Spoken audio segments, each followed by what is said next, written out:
Hi, this is Amit from Digital Inspiration. Now, we recently got a plasma TV for our living room, and we were looking for something that would help us bring the World Wide Web, the entire internet, and not just YouTube or Flickr, to our living room. Now, there were two choices. I could have either taken an old laptop and connected it to the TV using regular cables, but that would have been very geeky, and I'm sure none of my family members would have really enjoyed using that setup. So the other choice was to get a dedicated digital media receiver, devices like Google TV, Roku, Boxy TV, or even Apple TV. Now this is a category of very portable, affordable devices that easily connect to your computer, they're easy to use, and you can browse internet from your couch.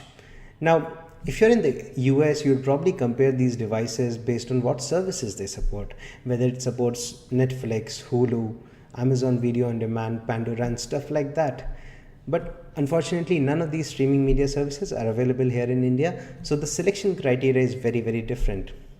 Now, after comparing the specs and reading the reviews of all these digital media receivers, I decided to go for something called Google TV.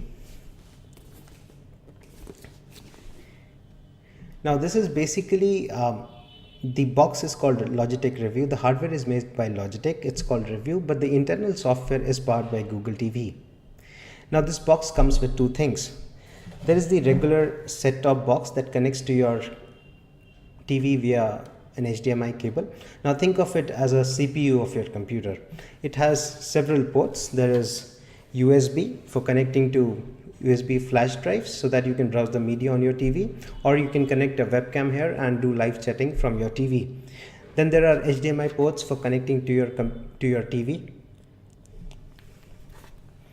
And then you also need a remote, right? So you'll be surprised, but the remote is something like this. Now this looks quite complicated, but actually if you use it for some time, it feels very easy. So the remote is logically divided into two parts. This is the keyboard, the QWERTY keyboard that you use for typing. In case you want to reply to your emails from your TV, you can do that.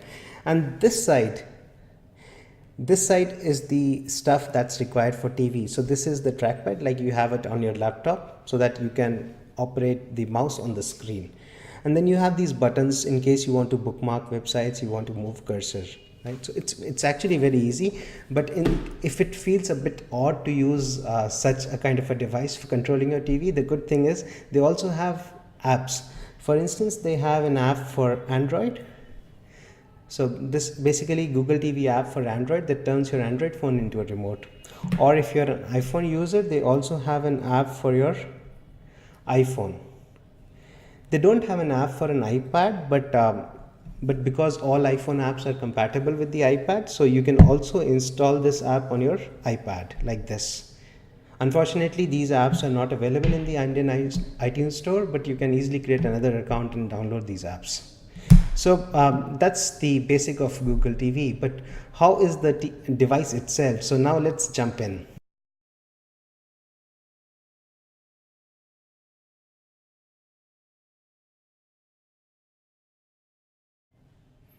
So once you start Google TV, you land on your bookmark screen. This is basically a list of websites and apps that you use most frequently. The screen is completely customizable, so you can add or remove websites as you like. Then you have the applications tab, which contains all the applications that are installed on Google TV. For instance, there's Twitter, there's Logitech Media Player, which you can use to browse the media on your home network. And then there is Google Chrome, which is a full-fledged Google Chrome browser. It's very limited, but this should improve once the honeycomb-based version of Google TV is out. Spotlight is basically a gallery of websites or content producers who have tweak their design so that they look good on your large screen HD TV. There is Al Jazeera, CNN, CNET, the New York Times, and a lot of other popular publishers who are now streaming their content for Google TV via the Spotlight feature. Then one of the other interesting features of Google TV is the queue. This is like basically creating a playlist for your TV. You subscribe to your podcast, and as new podcast shows become available, you can watch them via the queue feature. Very interesting. Now let's explore some applications available on Google TV. There's the most popular YouTube, which lets you browse the entire YouTube from your couch, but in a full screen experience. So it looks really, really good on your TV screen. There's Google Chrome that lets you browse the web just like you do on your computer. You can use the URL bar to type websites or search terms. For instance, we'll search for the Wikipedia homepage here. Now, as you type, the search suggestions come up, and the third option, which is wikipedia.org, is actually equivalent to the I am feeling lucky button on the Google homepage. So you can just click there and go directly to the Wikipedia website.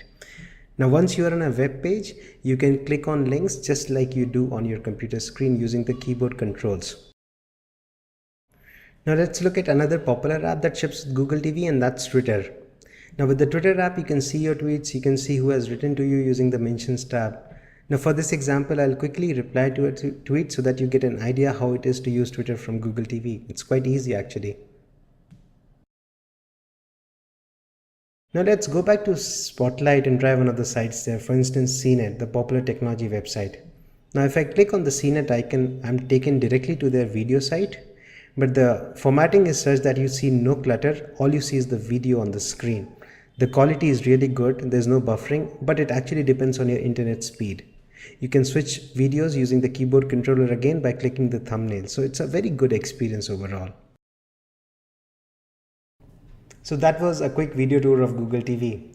When they launched initially, the Logitech Revue box was selling for $249, but recently they decided to slash the price to $99, and that changes everything.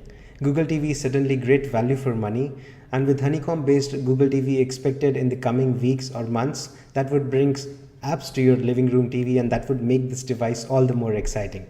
Thank you.